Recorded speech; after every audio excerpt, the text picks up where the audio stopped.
Habib Jen mau nanya ini soal lagi rame berita DPR minta pembebasan Rizik Syihab itu dari Bogor sama Tasikmalaya. Kebetulan ini kan dari Habib sendiri nih sama ini gimana sih menurut secara di Indonesia itu hukumnya? Oke, terima kasih. Assalamualaikum warahmatullahi wabarakatuh. Sebenarnya sosok Rizik ini yang di labeli Habib, kebetulan di Indonesia ini Habib itu masih menjadi ikon. Kenapa? Karena sejarah para Habib dulu. Tapi saya perlu kasih tahu ya, Habib leluhur saya itu dulu tidak ada gerakannya seperti Rizik ini. Ekstremis, radikal. Semua Habib itu dulu terkenal dakwahnya santun damai. Hampir tidak pernah ada sejarahnya Habib dulu itu mau buat makar kepada negara, apalagi menggerakkan orang dengan kekerasan. Itu yang membedakan Habib dan non-Habib. Habib dakwahnya santun tentu, yang non-Habib cenderung radikal. Nah, ini ada fenomena Rizik ini apa? Dia sudah keluar dari jalur leluhur para habaib. Ini Rizik ini sudah digunakan alat oleh kelompok-kelompok Taliban atau Khawarij atau Wahabi. Kenapa dia pakai? Karena di Indonesia itu Habib masih dihargai. Coba kalau dia bukan Habib, nggak ada yang mau ngikut itu. Jadi, tolonglah jangan memanfaatkan nama-nama Habib ini untuk kepentingan ambisinya. Seperti dari apa pentingnya seorang anggota DPR kok tidak tahu bernegara yang di Bogor dan di Tasik. Mengatakan Rizik suruh bebas. Anda anggap mereka ini goblok apa yang di pengadilan? Pengadilan itu representasi Tuhan. Jangan suka ikut campur. Pernah Alkisah suatu saat Imam Ali kehilangan baju besinya. Pada saat Imam Ali ke pasar ada seorang ingin menjual baju besinya. Kata Imam Ali, ini Imam Ali. Sosok yang disucikan. Sosok yang dimuliakan. Dia tanya kepada Imam Ali, itu baju saya. Kata si pemilik, tidak, punya saya. Apa bukti kamu kalau itu punya kamu? Akhirnya kita sepakat ke pengadilan. Datanglah berdua ke pengadilan. Si hakim nanya kepada Imam Ali, apa buktinya? Saya tahu ini baju kamu, tapi tolong buktiin pada saya, pada hakimnya. Apa buktinya kalau ini baju punya kamu? Kata Imam Ali, yang tahu anak saya. Kata hakim, tidak bisa anak mendukung bapak. Terus apa buktinya? Tidak ada bukti. Akhirnya kata Imam Ali apa? Kasihkan kepada mereka. Kenapa? Saya nggak punya bukti untuk membuktikan pengadilan. Diberikan itu. Segitunya Imam Ali, seorang tokoh yang suci, menjunjung tinggi peradilan. Jadi kalau DPR ini, pengamen-pengamen ini, saya tahu mereka tuh hanya untuk kepentingan partai dan kekuasaannya. Rizik dimanfaatkan untuk 2024. Apalagi sih mereka? Nggak perlu diagung-agung seorang Rizik itu bukan manusia suci, banyak salahnya. Jadi janganlah agama ini dimanfaatkan, dijadiin kuda politik. Yang satu Habib jadi kuda politik oleh kepentingan ini kaum-kaum Wahabi. Gerakan Rizik itu sudah gerakan seperti gerakan Wahabi. Nggak ada tuh gerakan Ahlul Bait, keluarga Nabi, makar itu nggak ada. Imam Ali bilang apa? Apabila daerah negara itu dalam keadaan damai, tidak gencang, Anda membuat keributan, terhina. Kalau emang itu ada kekurangan tidak baik, sampaikan dengan cara santun. Bukan mengadu domba antara rakyat. Lah ini ada kelompok-kelompok PKS, saya tahu tuh PKS. Dimanfaatkan berapa tokoh Habib untuk kekuasaannya. PKS itu berdiri juga beda afiliasinya dengan NU. Mereka punya Islamnya juga beda. Mau bilang apa terserah. Saya pernah baca ADRT-nya, mereka juga menolak tahlil, menolak ini.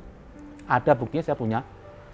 Karena untuk kepentingan penguasaan, sekarang dia manfaatin para Habib kayak Rizik untuk menjual. Itu bendera hitam. Siapa bela-bela hitam bendera Rasulullah? Dari mana Rasulullah pernah ngetik adalah ilaha illallah? Nyaplon di mana? Imam Ali bilang apa? Itu bendera hitam dan buta, hati-hati. Itu bendera yang membunuh Imam Ali. Yang membunuh Ahlul Bait, keluarga Nabi itu adalah bendera hitam itu semua. Yang dipegang oleh Khawarij. Karena waktu mereka melawan Imam Ali terdesak. Dia membawa tombak Quran di atas Quran. Ini Quran. Kata Imam Ali, betul ucapan Quran. Tapi dengan maksud batil. Jadi FPI dan HTI itu produk politik, bukan produk agama. Ingin mengganggu. Ini bangsa sudah baik. Bangsa ini sudah Islami. Tolong yang merasa di DPR itu semua. Janganlah. Kasihan nih. generasi kita ke depan. Jangan diobok-obok. Jaga ini marwah. Kembali semua ke Pancasila. Pancasila itu murni intisari dari Al-Quran. Tidak ada agama lebih baik dari keadilan. Pancasila menjunjung tinggi keadilan. Agama menciptakan persatuan, ketuhanan ada semua, keadilan. Apalagi sih? Andai kan kalau ada Al-Quran, nggak ada Nabi Muhammad, orang nggak ada yang tahu Al-Quran. Butuh penafsir Muhammad. Sekarang pun juga kita perlu tafsir. Nggak bisa mau langsung tafsir. Itu pun masih banyak perbedaan. Banyak mazhab. Jadi jangan merasa mengklaim, saya ini sudah sempurna. Selain Allah dan Rasul, tidak ada punya bisa mengatakan mutlak pendapat tentang Al-Quran untuk semua. Itu persepsi yang relatif. Jadi sesama relatif gak usah lah gontok-gontokan, saling mengkafirin, merasa lebih suci. Biasa aja, nggak usah merasa satpam agama.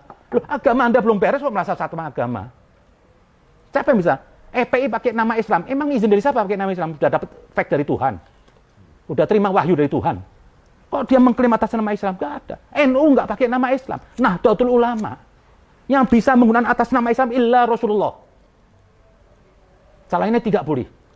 Salahnya multitafsir. Jadi tolonglah hargai peradilan ini. Jangan terus mau diopo-opo. Rizik bukan manusia suci. Nabi bilang andaikan putriku mencuri, akan kupotong tangannya. Di sini Nabi mau declare. Dalam hukum agama di sisi Tuhan tidak ada istimewa. Siapapun yang salah masuk penjara. Apalagi seorang Rizik yang bukan manusia suci. Pasti punya salah. Dia menghina Tuhan dari kaum Nasrani. Jelas di Quran dilarang jangan menghina Tuhan mereka. Kini mau dijunjung-junjung sebagai wakil Islam. Hancur nih Islam, bukan masalah agama aja. Saya jujur, leluhur Habib ini juga semua jadi hancur. Dulu orang menghormatin Habib. Karena dakwah Habib itu di mana-mana teduh. Tidak pernah ada di situ Habib bikin makar. Tidak pernah mengganggu. Di Solo itu ada Habib satu hari. Tidak pernah mbak pentungan dakwahnya. Ini mbak pentungan, takbir di sana kemari. Sekarang takbir sudah nggak ada sakralnya. Begitu Allah Akbar apa? Padahal begitu Anda menyebut takbir, itu Anda isra ke Allah. Menggigil. Nabi waktu nyebut Allahu Akbar itu gigil Imam Ali. Ini sekarang dikit-dikit takbir sama ngelemparin orang sama muka serem kayak setan. Apa itu? Jadi saya pikir apa? Anggota-anggota DPR yang ini mengatur peradilan itu mendingan Anda diam aja lah. Tolonglah, jangan dijual agama ini untuk kepentingan ambisi Anda. Jangan jual Habib untuk kepentingan Anda. Anda juga sebenarnya nggak suka sama Habib kok. Fair-fair aja lah. Hati Anda nggak suka sama Habib. Cuma karena Rizik Anda manfaatkan untuk kepentingan kekuasaan.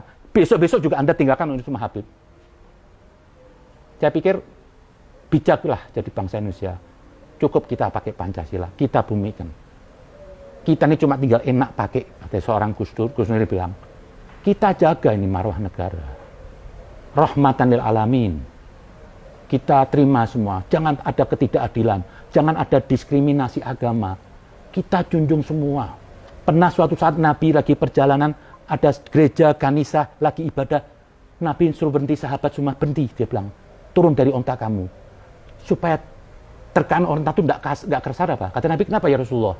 Karena di sebelah ada gereja lagi ibadah. Jangan sampai tepukan onta kamu mengganggu mereka. Itu akhlak Rasul. Bukan hancurin gereja ini semua. Kenapa sih? Emang gereja itu tempat narkoba atau apa? Juga agama Allah. Agama nasi juga dari Allah. Sama-sama dari Allah. Marilah kita buat Indonesia ini teduh. Jangan lagi para politikus memanfaatkan agama ini semua. Jangan jadikan agama itu kuda politik. Jangan dia manfaatkan Habib ini untuk ambisi Anda. Mari kita junjung tinggi. Kita jaga marwah ini. Jangan sampai seperti negara Arab bunuh-bunuhan. Saya pikir itu aja. Terima kasih. Assalamualaikum.